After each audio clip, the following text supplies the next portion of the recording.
lay isan'ny orona tsara metsika izay ho jerentsika riva avy eo a tantarao kely momba azy. Ia, dadaralahy indray a dia tsy long métrage izy io fa série kely be dia be mitambatambatra.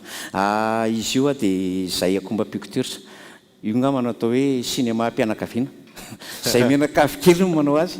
Zahako ilay dadaralahy a dia zanako lamatono ny zanaka dia vinaty vaviko no zanaka anankiray.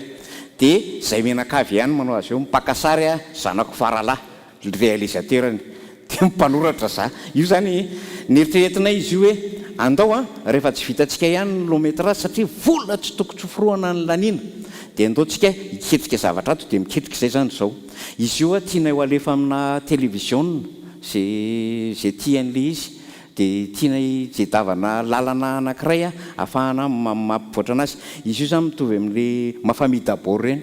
Herinandro zany izy io a mitohitohy dia ny asa botsiny iny a afaka manao film alefa indray mandeha, mitovitovy an'izany zany izy io. Tantara mahafinaritra be izy io fa mampime ranoray. Io kosa aloha dia tena ianao izay tsy me zany dia tsy metsony raha ohatra hoe mahita ny dadaralahy izay le izy. Andao ary fohifohizina resaka dia andao tonga dia hijery izay dadaralahy izay aloha tsika zao.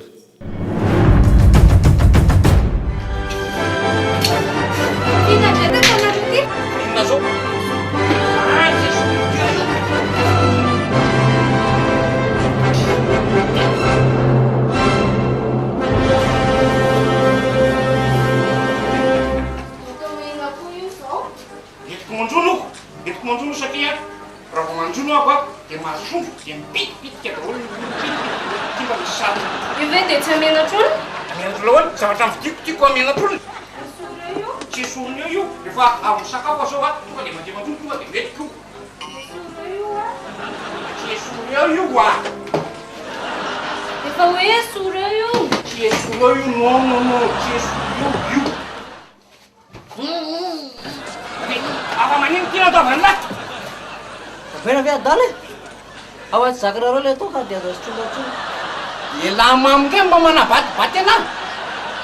toka masaka koa nosotrorareo Raha zaza miala sakana ohatran'ny lahako tsy toka mamolava ohatran'izao. adana zany ravinareo mamonareo Za mamo. mamonareo Mamo.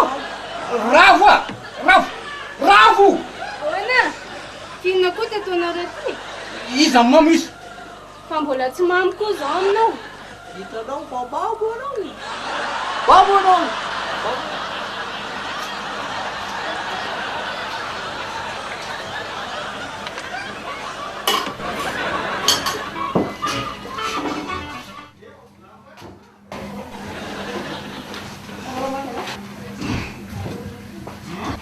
Efa nataoko ato ilay izy fa leo ke zareo andeha. Tsy efa niteny ny dada ve moa za teo hoe poty fa so. inona ty very tadidy ty resaka efa nylamy tary avelany tary momba ny sa toka mavery tadidy koa nosotrondro Tsy mamilava ohatran'ny lakoa akory. Marina anazy zany. Tena marina mihitsy resaka efa nilaniny iny tokony tsy foaziny indray. Afa baraka mihitsy a. Baraka ahoana? Za rehefa nanafina ny tarihany salon tary mba tsy hitan'ny namanao ka mba baraka ahoana? Ka nentiko tao amin'ny salon tao izy dia hitany tao ty. afadalandry indray zany kadalandry za fa tsisy ny dalandry zany